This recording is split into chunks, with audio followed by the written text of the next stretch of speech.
him that overcometh will I give white stone, and in the white stone a new name written, which no man knoweth, saving he that receiveth it. 2:17. All through the Bible, and in no part of it more than in this book of Revelation, runs the idea of a correspondence between the spiritual quality and the name of the person possessing it. The precious stone represents the quality, such as courage, patience, strength, and another quality which is most characteristic of some particular person, and the name written on it is that of the wearer. The white stone promised to the overcomer is not meant as a description of its appearance or color, but its nature. It stands for a flawless purity, the beauty of holiness.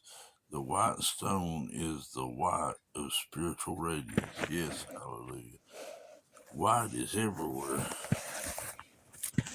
the color of that which is righteous, spiritual, divine, and heavenly, and nowhere more remarkably so than in the book of Revelation. Oh, the mighty Christ of God, we are told. His head and his hairs were white like wool and white as snow. Then besides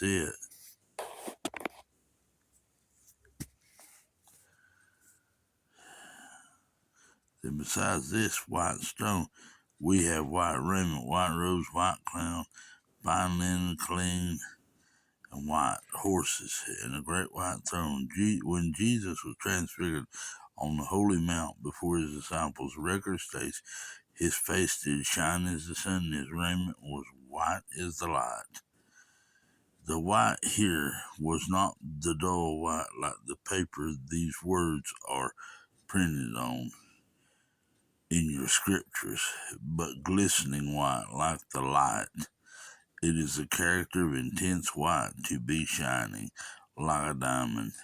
It is the brilliance of the radiance of the glory of the Lord. What a stone this is, white like the light, glistening with the brilliance of God's glory. It speaks not of simple purity as much as it does of radiating glory that emanates out of a divine nature. When the Lord said that he would give a white stone to the overcomer, he used the Greek word "siphos."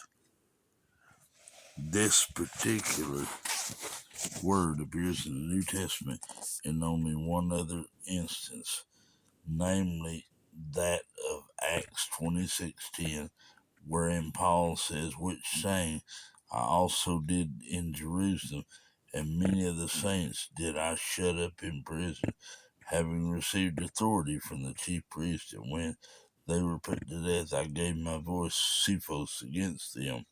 Paul stated, "I gave my voice against them." The word voice is siphos, refers the word as vote. Paul gave his consenting vote to the death of the saints.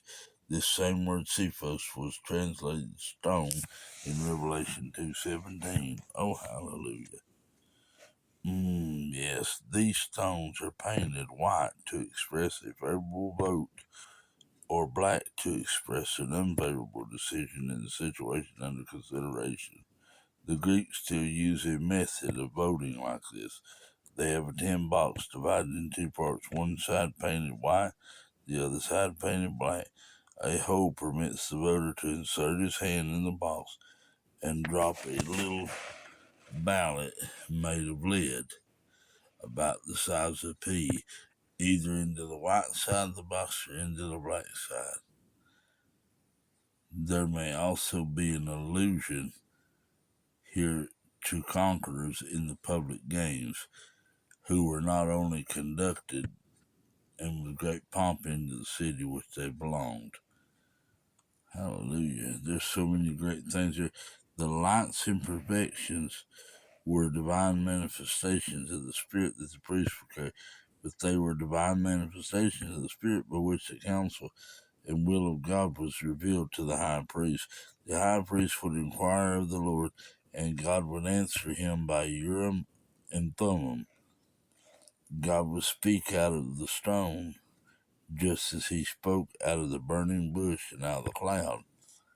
Christ is our high priest of the new covenant. Isn't it wonderful that out of the lights and perfections of the nature of God within his called and chosen elect, the voice of God is heard, the purpose of God is revealed, and the will of God is known. Hallelujah.